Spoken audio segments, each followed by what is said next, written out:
Hello every one. പണ്ട് തൊട്ടേ ക്ലാസ്സിൽ ടീച്ചറും പേരൻസ് ഒക്കെ റിപ്പീറ്റഡ് ആയി പറഞ്ഞു കേട്ട ഒരു കാര്യമാണ് നല്ല കഴിവുണ്ട് പക്ഷെ പഠിക്കില്ല എന്നൊരു കാര്യം. ഇതെപ്പോഴെങ്കിലും തെളിയിച്ചു തരാൻ ഈ ടീച്ചേഴ്സിനോ പേരൻസിനോ നമ്മൾ ചോദിച്ചു കഴിഞ്ഞാൽ അവരെ കൊണ്ട് പറ്റിയിട്ടുണ്ടാവില്ല. പക്ഷേ സാറ്റില് ഡാറ്റ ഉപയോഗിച്ച് നമുക്കതങ്ങനെ തെളിയിച്ചെടുക്കാൻ പറ്റും. അതിന്റെ ഒരു ഡെമോ ആണ് ഇവിടെ കാണുന്നത്. നിങ്ങൾക്ക് ഇവിടെ കാണാൻ പറ്റും, ഇവിടെ ഓരോ സബ്ജക്റ്റുകളുണ്ട്. അപ്പം അതിന് റിലവൻ്റ് ആയിട്ടുള്ള ആപ്റ്റിറ്റ്യൂഡുകളുണ്ട്.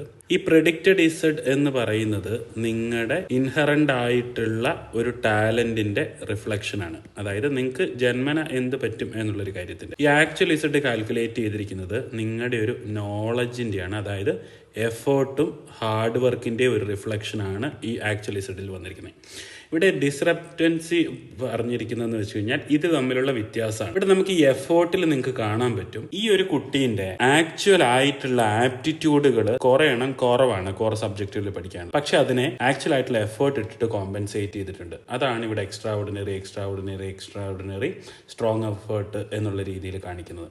അതായത് ഈ കുട്ടിക്ക് ഇൻഹറൻ്റ് ആയിട്ടുള്ള ആപ്റ്റിറ്റ്യൂഡ് കുറവാണെങ്കിലും അതിനെ സിസ്റ്റമാറ്റിക് ആയിട്ടുള്ള ഹാർഡ് വർക്ക് കൊണ്ട് കോമ്പൻസേറ്റ് ചെയ്തു എന്നുള്ളൊരു കാര്യമാണ് ഇവിടെ പ്രൂവ് ചെയ്യുന്നത്. അറ്റ് ദ സെയിം ടൈം നമുക്ക് വേറൊരു റിസൾട്ട് ഇവാലുവേറ്റ് ചെയ്താലോ? ഇവിടെ കാണാം പ്രെഡിക്റ്റഡ് ആയിട്ടുള്ള, അതായത് ഇൻഹറൻ്റ് ആയിട്ടുള്ള ടാലന്റ് എല്ലാത്തിനും വളരെ ഹൈ ആണ്. നേരെ കണ്ടതിന്റെ ഓപ്പോസിറ്റ് ആക്ച്വൽ ആയിട്ടുള്ള എഫേർട്ട് ഡിക്ലൈനിങ് ആണ്. ഇതിനകത്ത് നമുക്ക് ക്ലാസിഫിക്കേഷൻ നോക്കുമ്പോൾ നമുക്ക് കാണാൻ പറ്റും സയൻസ് ആക്ച്വൽ ടാലന്റും എഫേർട്ടും ഒരേപോലെ പോകുന്നുണ്ട്. മാത്തമാറ്റിക്സ് തൊട്ട് ആക്ച്വൽ ടാലന്റിന്റെ അത്ര എഫേർട്ട് വന്നിട്ടില്ല. അത് അടുത്ത 3 സബ്ജക്റ്റുകൾക്ക് നമുക്ക് കാണാൻ പറ്റും. ഇക്കണോമിക്സ്, ജോഗ്രഫി, ഹിസ്റ്ററിയിലൊക്കെ സിഗ്നിഫിക്കന്റ് ആയിട്ടുള്ള അണ്ടർ യൂട്ടിലൈസേഷൻ ആണ്. ഇപ്പോൾ തൊട്ട് നിങ്ങൾക്ക് ഒരു കാര്യം മനസ്സിലാക്കാം, അതായത് നിങ്ങളുടെ ഇൻഹറന്റ് ആയിട്ടുള്ള ടാലന്റ് ഉണ്ട്, എഫേർട്ട് എടുക്കുന്നില്ല എന്നൊക്കെ പറയുമ്പോൾ അതിനെ കാൽക്കുലേറ്റ് ചെയ്യാനോ മെഷർ ചെയ്യാനോ ഇതുവരെ മെത്തേഡ് നിങ്ങൾക്ക് എങ്ങനെയാണെന്ന് അറിയത്തുണ്ടാവില്ല. പക്ഷെ ഇതിന് ഇന്ന് there are ways to solve it എന്നുള്ളൊരു കാര്യമുണ്ട്.